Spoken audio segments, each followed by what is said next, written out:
Okay, this is my purse. Can any of you guys guess what the average number of items a woman has in her purse? 25. 300.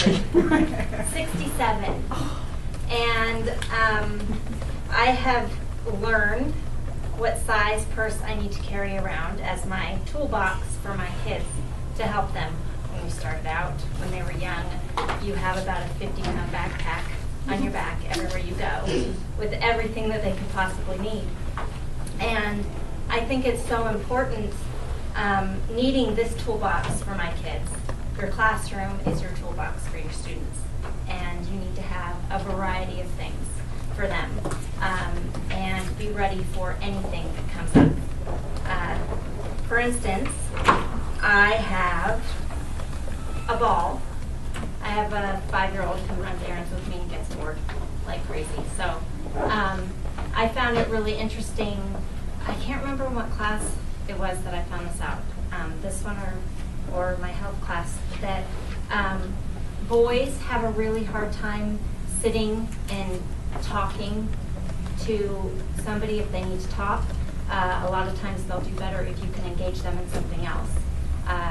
Older boys, a game of basketball, or younger boys, just toddlers, you could just sit and roll the ball back and forth, or bounce it to get a concept back and forth, engage them in conversation that way. I have headbands. I usually keep one on my wrist to put my hair up. My daughter is doing gymnastics right now, and she is always doing cartwheels and handstands and walking on her hands, and if she doesn't have one of these, she pulls her hair out and falls to her hair pulls onto the ground and she falls on her face. So having the tools in the classroom for what kids like to do if they like to write a lot, to be able to have 6 or 7 sharpened pencils so they're not getting up and every time they break a pencil, have that available. I have a snack bar because kids get hungry, and in the class they get hungry, and you kind of need to know what your students are eating. This is a healthy snack bar, but I remember when I worked in a daycare center, I would go around at lunch, and you have to encourage, Becky, you need to make sure you eat your grapes before you go to the ho-hos, or one time this kid came and this 4-year-old boy had a Pepsi, a bag of Doritos, a leftover slice of pizza, and a movie-sized box of Junior Mints that his mom packed in his lunch. And knowing those kinds of things about your students, you can kind of tell, man, this kid's going to be bouncing off the walls in about 45 minutes. Another thing I have is sunscreen. You need to have your student safety in mind all the time. I did have a Band-Aid in here also, but it's actually on my heel right now, so I have to stock up on that. But you need to know how your kids are feeling, and if they're not, if you have a student that's coming to class with her teeth hurting. This one girl in my daughter's kindergarten class had the worst toothache, and she was holding the side of her face, and I went and looked, and she literally had about 4 teeth rotting out of her head. She's not going to concentrate on what's going on in class if she's in pain the whole time. The other thing I have is the iPod. I think music is a really good thing to have in your class all the time. You can learn about different cultures through music. You can settle a classroom down through music. I know one teacher said she would have this poem. I can't remember the name of the poet, but the name of the poem is "I'm in a really foul mood today," a rotten, horrible mood today. And she would have that playing. If she was in a really bad mood, she would have that playing when the kids came in, so they would kind of know, okay, Mrs. Roberts is not doing so hot today. We're gonna kind of listen a little more carefully.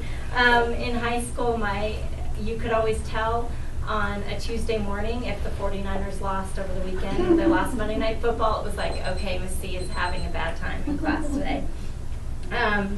Another thing that I think is really important, and this is kind of a funny one, is room spray. I have this in my purse and in my car because with 2 kids, you can get in the car and discover that they have left their milk in the backseat of the car all weekend, and now your car absolutely reeks. So, and you can spray this. There's nothing worse than an entire classroom full of kindergartners coming in after lunch and using the bathroom, and the doors swing open, and you have to hang around with that for the next hour and a half. So I observed a kindergarten class where the teacher had room spray in about 3 or 4 spots, and just going around and spraying that. 5th grade, you've got boys that are not starting to wear deodorant yet, and using this can definitely help. And along with this, I have my phone. I consider this as kind of one of those creature comforts, making things more comfortable. And I have on my phone pictures of my kids and voice recordings. And you think about in your classroom, what creature comforts do your students have in there? Do they have anything from home that makes them feel more comfortable? You know, in your office space at work, you have pictures of your family and plants and maybe some funny little comic strip that makes you laugh every once in a while. Students don't have that in the classroom, and I think it's really important for them to, at the beginning of the year, you can make up a folder.